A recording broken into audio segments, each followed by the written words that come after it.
यह कहानी सोनापुर नाम के एक छोटे से गांव की है।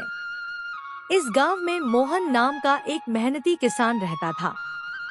उसके परिवार में उसकी पत्नी कांति और बेटा अमन थे।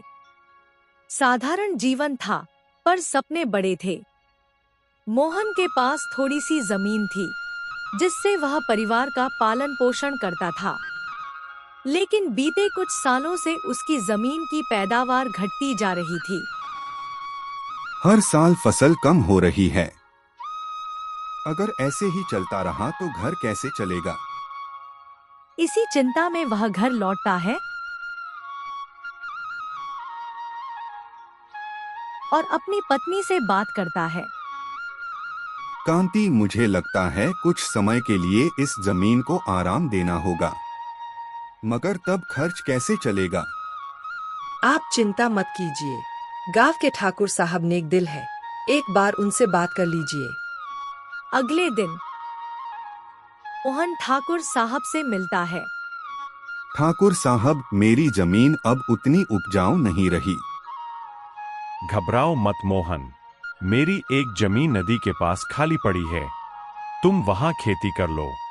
पर इससे आपको नुकसान होगा। नुकसान नहीं, भलाई होगी।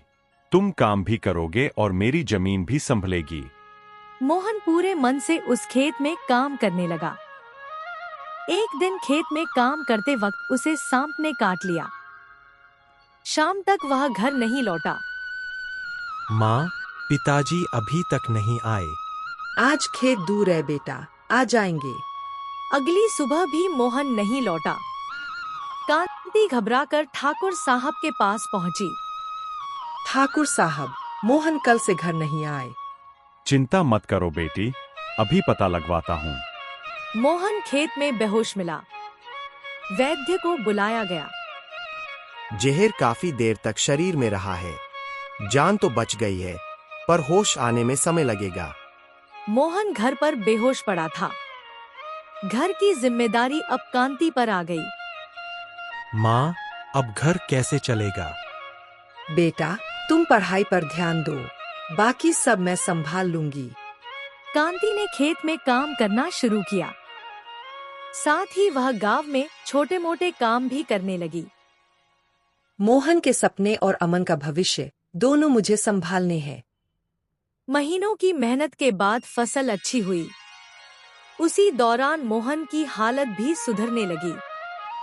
कांति, तुमने सब कुछ संभाल लिया। परिवार साथ हो तो हर मुश्किल आसान हो जाती है। समय बीतता गया। अमन पढ़ लिख कर एक जिम्मेदार अफसर बना। माँ, पिताजी, मैं जो कुछ भी हूँ, आपकी मेहनत की वजह से हूँ। यह कहानी हमें सिखाती है कि एक माँ का साहस और त्याग पूरे परिवार को नई राह दिखा सकता है।